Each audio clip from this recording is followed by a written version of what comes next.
Friends, welcome to Nitin Online Classes. So, in this video, we are going to talk about the first chapter of civics. What is democracy? Why democracy? This is going to be an introductory video. In this video, we are going to have some introduction about the democracy. तो हम लोगों ने पहले classes में पढ़ा हुआ है 6, 7, 8 में डेमोक्रेसी के बारे में। हम लोग को पता है कि डेमोक्रेसी क्या होती है। डेमोक्रेसी में मतलब जिसके अंदर लोगों का शासन होता है लोगों के द्वारा। ये सारी चीज़ें हम हमें पता है, लेकिन इस वीडियो में और इस क्लास के अंदर 9th क्लास के अंदर we are going to understand democracy in its real sense. We are going to understand democracy more deeply, है ना। इसके अंदर क्या इसकी मेरिट्स हैं, क्या डीमेरिट्स है, क्या इसके फीचर्स हैं। These all things we are going to discuss in this chapter. तो in this regard this is the first video. तो देखो, सिंपल डेफिनेशन में डेमोक्रेसी को क्या बोलते हैं। Democracy is a form of government in which the rulers are elected by the people. मतलब democracy या लोकतंत्र एक ऐसी शासन व्यवस्था है जिसके अंतर्गत जो शासन करने वाले लोग हैं वो लोगों के द्वारा चुने जाते हैं, आम जनता के द्वारा चुने जाते हैं, ठीक है। लेकिन इस डेफिनेशन के अंदर there are many questions that this definition raises. बहुत सारे क्वेश्चन हैं जो ये डेफिनेशन उठाता है। इस डेफिनेशन के अंदर भी बहुत सारे क्वेश्चंस हैं, जैसे कि एक तो हो गया कि who are the rulers in this definition. मतलब कि डेफिनेशन के अंदर जो रूलर्स की बात कर रहे हैं कि democracy is a form of government in which the rulers are elected. So कौन रूलर्स हैं वो?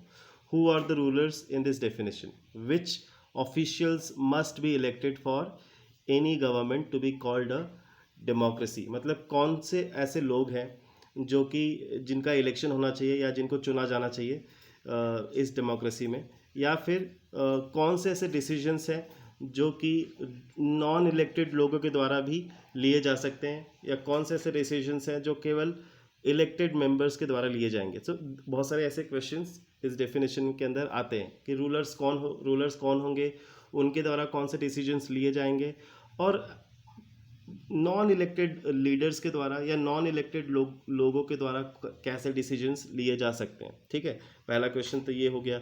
दूसरा क्वेश्चन जो ये उठाता है कि what kind of election constitutes a democratic election. मतलब हम जब इलेक्शन की बात करते हैं तो इलेक्शन किस तरह का इलेक्शन होता है। इलेक्शन तो हर तरह से कराया जा सकता है। इलेक्शन तो मैल प्रैक्टिस करके भी कराया जा सकता है। इलेक्शन तो बंदूक दिखा के भी कराया जा सकता है। आर्म्ड फोर्सेस के दम पे भी इलेक्शन कराया जा सकता है।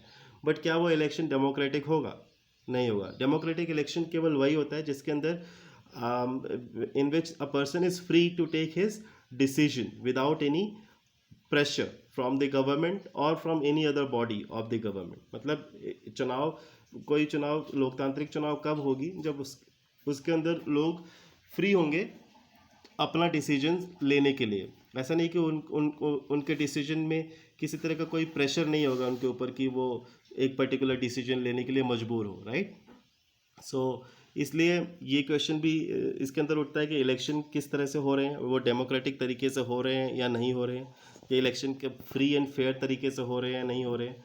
फ्री एंड फेयर मतलब कि जिसके अंदर कोई मैल प्रैक्टिस नहीं हो रही है, जिसके अंदर जो भी लीडर्स के ड्यूटीज़ है वो पूरा कर रहे हैं कि नहीं कर रहे हैं, जो अपोजिशन की ड्यूटी है वो पूरा सही से ऑनेस्टली कर रही है या नहीं कर रहे हैं, या जो मीडिया की ड्यूटी है वो ऑनेस्टली कर रहे हैं या नहीं कर रहे हैं, या फिर मीडिया को या किसी और बॉडी को गवर्नमेंट के द्वारा कंट्रोल तो नहीं किया जा रहा है। तो there are these questions that raise, you know, in order to make sure whether the election is democratic or not, है ना। उसके बाद हम अगला क्वेश्चन क्या उठता है कि who are the people who can elect the rulers or get elected as rulers. तो मतलब कौन से ऐसे लोग हैं जो कि रूलर्स को इलेक्ट कर सकते हैं, और कौन से ऐसे लोग हैं जो कि इलेक्टेड हो सकते हैं। इसके अंदर भी क्वेश्चन बनता है, जैसे कि इंडिया के एग्जांपल में अगर हम समझें तो कौन से ऐसे लोग हैं जो कि who can elect the rulers. जैसे India is a diverse country, in our society all many groups of people are living. जैसे कि रिलीजियस बेसिस पे भी अलग अलग ग्रुप्स हैं। हिंदुज़म है, इस्लाम है, क्रिश्चियनिटी है, बुद्धिज़्म है, जैनिज़्म है, ठीक है। और सोसाइटी बेसिस पे भी हम लोग अलग अलग हैं, डाइवर्स्ड हैं बहुत ज़्यादा। तो कौन से ऐसे लोग हैं जो कि रूलर्स को इलेक्ट करते हैं? क्या मतलब हर किसी की वोटिंग राइट सेम है, हर किसी के वोट का वैल्यू सेम है, या मेजॉरिटी का वैल्यू अलग है, माइनॉरिटी का वैल्यू अलग है। अगर ऐसा है तो that can not be a democracy, है ना। और अगर ऐसा नहीं है, if every individual has equal value for his votes, तो वो डेमोक्रेसी होगी। ठीक है। उसके बाद कौन से ऐसे लोग हैं जो कि इलेक्टेड हो सकते हैं एज रूलर्स, मतलब इसमें भी सेम चीज़ है कि क्या, जैसे मान लीजिए मैं हिंदुइज्म में, तो क्या ऐसा, क्या इंडिया के अंदर ऐसी व्यवस्था है कि केवल हिंदू ही इलेक्शन लड़ सकते हैं, या सभी ग्रुप्स के लोग इलेक्शन लड़ सकते हैं इक्वली। तो अगर if there is, if the system is that only a person from a particular group can face the election, then that will not be a democracy in its real sense. But if there is a system in which everyone, it does not matter from which background he comes from, if he fulfills the eligibility criteria of the election commission, अगर वो चाहे किसी, irrespective of his social group or religious group, if he can face the election, then it can be considered as democratic election. मतलब जो election लड़ने वाला leader है वो चाहे किसी भी धार्मिक समुदाय का हो या किसी भी सामाजिक समुदाय का हो, अगर वो इलेक्शन लड़ सकता है बिना किसी भेदभाव के, तो वो लोकतांत्रिक इलेक्शन होगा। और अगर उसके साथ किसी तरह का भेदभाव किया जाता है just because of his religion या just because of his social background, then it will not be considered, or it should not be considered as democratic election। ठीक है। इसको ही बेटर तरीके से समझने के लिए हमें क्या करना है, तो ये सारे क्वेश्चंस रेज होते हैं इस डेफिनेशन में। तो इस इन क्वेश्चंस को बेहतर तरीके से समझने के लिए हमें समझना पड़ेगा फीचर्स ऑफ डेमोक्रेसी, मतलब डेमोक्रेसी की विशेषताएं, जिसके अंतर्गत चार चीज़ें हैं महत्वपूर्ण। अगर ये सारे फीचर्स हमें मिलते हैं डेमोक्रेसी में, तो we can understand that this is democracy in its real sense. और अगर नहीं मिलते तो इसका मतलब वो गवर्नमेंट डेमोक्रेटिक गवर्नमेंट नहीं है, but it tries to pretend to be a democratic government. ठीक है। कौन कौन से फीचर्स हैं वो, जैसे major decisions by elected leaders, जो मेजर डिसीजंस हैं वो इलेक्टेड मेंबर के द्वारा लिए जा रहे हैं या नहीं। मतलब जैसे मान लीजिए अपने हमारे इंडिया का एक एग्जांपल लेते हैं, तुम्हारी बुक में पाकिस्तान का एग्जांपल है, that we will understand in the next video.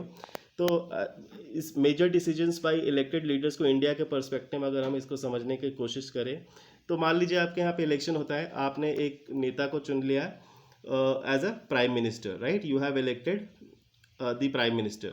तो अब प्राइम मिनिस्टर, अब जो तुम्हारी कंट्री के लिए मेजर डिसीजन है, that decision is taken by that particular person or not. If all the decisions or major decisions are taken by that particular person whom you have elected, then it will be a democratic election or it will be a democracy। और अगर तुमने जिस person को चुना है वो कोई decision नहीं ले रहा है या उसके हाथ में वो पावर ही नहीं है डिसीजन लेने की, then it will not be a democracy. ठीक है। तो इस तरह से हमने समझा।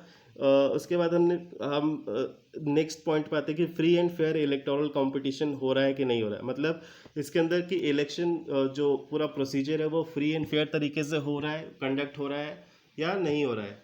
अगर वो फ्री एंड फेयर तरीके से हो रहा है, means media is not controlled, opposition is not controlled, they are all every one every every political group is able to express their views, is they are able to represent themselves in front of the public, then it will be a free and fair competition। अगर government ने हर सारी resources को अपने control में कर लिया है, election commission को अपने कंट्रोल में कर लिया है, then it will not be a free and fair election. ठीक है। उसके बाद rules of law and respect for rights है या नहीं है, one person one vote one value है कि नहीं है। One person one vote one value का क्या मतलब होता है कि सभी पर्सन के एक वोट होंगे, सभी पर्सन मतलब every person will be eligible to vote, it does not matter from which social और religious background he comes from. ठीक है। And his vote will have equal value. ऐसा नहीं है कि कोई मेजॉरिटी ग्रुप का है तो उसकी वोट की वैल्यू अलग होगी और कोई माइनॉरिटी ग्रुप का है तो उसकी वोट की वैल्यू अलग होगी। अगर ऐसा है तो it's not one vote one value. So one person one vote one value is very important feature of democracy. तो अगर हर किसी, चाहे समाज के किसी भी पृष्ठभूमि से वो आता है, किसी भी बैकग्राउंड से आता है, अगर उसके वोट की इक्वल वैल्यू है जो कि किसी और समाज से आए हुए लोगों की है, तो डेफिनेटली वो 1 पर्सन 1 वोट 1 वैल्यू को फॉलो कर रहे हैं, वो डेमोक्रेसी, तो it will be a democracy in that sense. आज के वीडियो में हम इतना ही करेंगे। इसके बाद नेक्स्ट वीडियो में we are going to talk about the features of democracy in detail. Till then, take care of your self. Thank you.